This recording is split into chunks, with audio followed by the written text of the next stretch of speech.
I'm Ant, an amateur endurance athlete, and I'm here on a training camp to dial in my fueling and hydration strategy.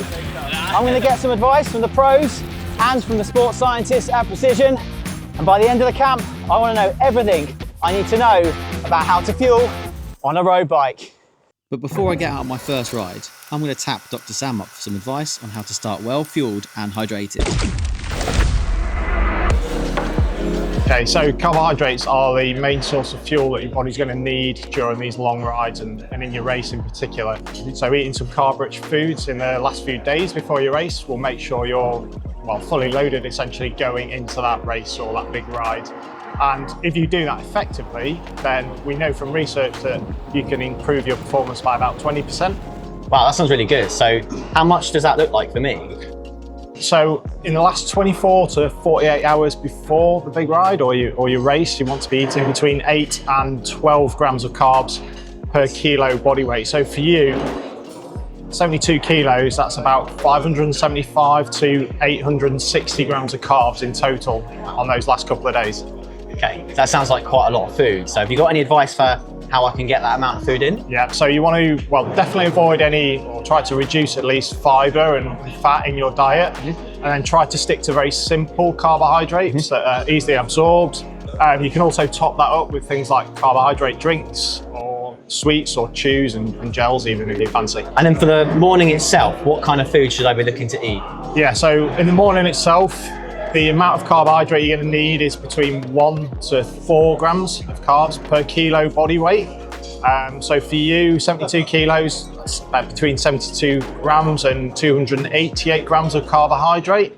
The closer you will eat before you start the race or the ride, then you want to reduce that and be at the lower end of the range essentially. But lastly, what should I be doing to start hydrated? Yeah, so a lot of people might choose to drink plain water. What I would suggest to do though is have a high strength electrolyte drink. So 500 mils of water with 1500 milligrams per litre of sodium in the 60 to 90 minutes before you start the ride. And that's going to ensure you start the race well hydrated. So, thanks very much, Sam. All right, good luck. With my pre-race routine sorted, I'm off to speak to veteran rider Cedric Bulens to understand how he fuels during his ride. So, Cedric, how many carbs are you aiming for on race day? Mostly it will be between 100 and 140. Wow. And I just have like a mixture of all the options. You have like the normal gels, the chews. Yep. I don't have a big chew on me right now, but that is like if the race goes hard and you don't have much time to eat, I just chuck one in there. Yep. It bumps it up already quite quickly. So. Nice. And do you have like a pattern per hour? Is it like a bottle and a gel per hour, or how are you? Yeah, I go definitely 1 bottle an hour as a base, and then I just add up with gels or chews. Okay. Nice. Yeah. And then what about when you're training? Is that the same sort of numbers you're hitting there? We'll be in between 70 and 100 on the easy days, and I might train the 140. Might sometimes even try a bit more, but nice. The limit right now is at 140 for me. Fair enough. Well, it sounds like a good target for me, so we better get out there, haven't we? Let's go. Let's go. During the first few hours of the ride, I tried to match Cedric's race numbers as a bit of an experiment, but to be honest, it felt like a lot. So I asked sports scientist Minty if I really need to be hitting such big numbers. All right, mate. There's definitely a dose-response effect between carbohydrate and performance, and so theoretically, the more you can take and tolerate, the better. It can certainly be beneficial to have large doses, like 120, 140 grams of carbs per hour. But a lot of that's not only going to be helping the performance, but also helping their recovery afterwards. But honestly, most amateur riders will be absolutely fine hitting the general recommendations between 60 and 90 grams per hour.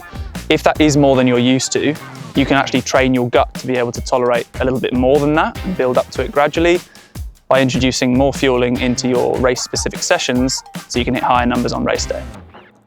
Thanks, Minty. That's reassuring. On my way home, I couldn't resist stopping for a coffee, and it made me wonder what role caffeine should play in my race plan. So I asked Andy. Where is he?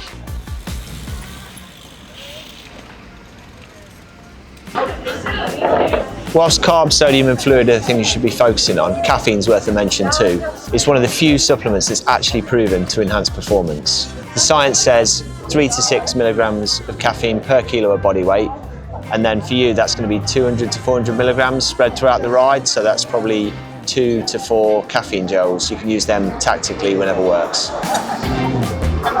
With a good first day in the books, it's time to put my feet up. I feel like I've got a handle on my fueling, and so tomorrow I'm going to focus on nailing my hydration.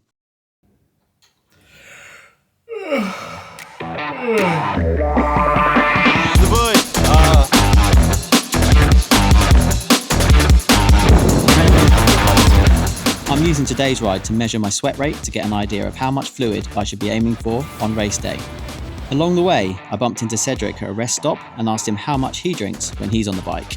So Cedric, how are you managing your hydration out on the road, and what are you drinking per hour, and how does that vary based on the conditions? Minimum 1 bottle an hour, so half a liter. Personally, max 2 bottles an hour if it's getting hot. Okay. Because otherwise it's a bit too much fluid, I think. But so yeah, roughly 500 millilitres to a litre an hour, basically, yeah. isn't it? Yeah.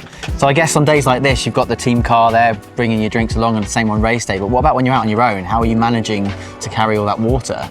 mostly I train with the big 1 liter bottles. Yeah. So it gets me going for at least for about 4 hours. Otherwise, I take a stop at a gas station, or if I really have to get the carbs right, I just fuel up before the ride in a zip tie bag, weigh it in, and then just buy a bottle of water, and then I'm good to go. Mix it up on the road. Exactly. Nice, excellent. Well, we haven't got that problem today, so we need to get back to the hotel. So I'll race you back down there, shall I?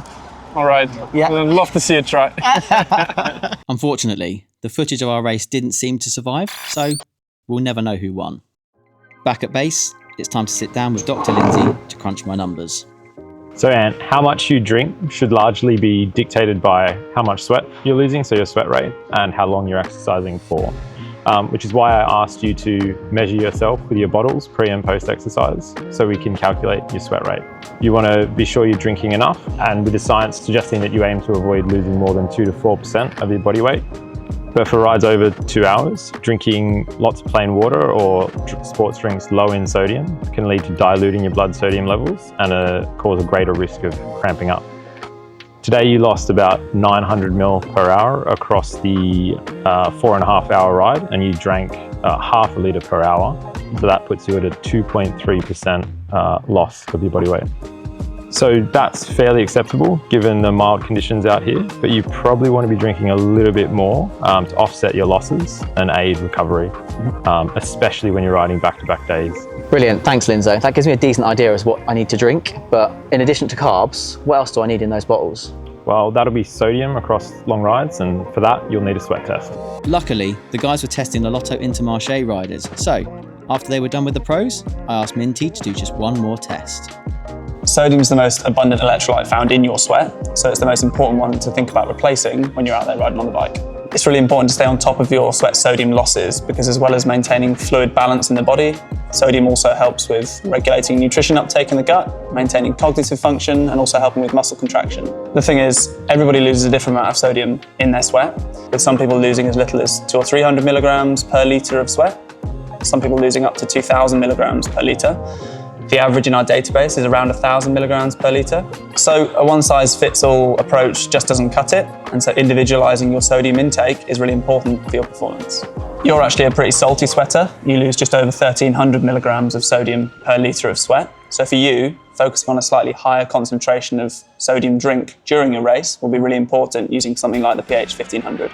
I've learned that I benefit from carb loading and drinking some strong electrolyte drink in the days before the race. Then, once I'm on the bike, I need to aim for between 60 and 90 grams of carb per hour, some of which I'll get from my bottles, with the bulk from gels and maybe some chews. To stay hydrated, I'll aim for around 500 millilitres of fluid per hour of stronger electrolyte drink like PH 1500 to make sure that I replace an adequate proportion of my saltier sweat sodium losses. I'm leaving the camp with confidence in my strategy. Now it's time to practice it in training back at home, so I'll be ready when the big day comes.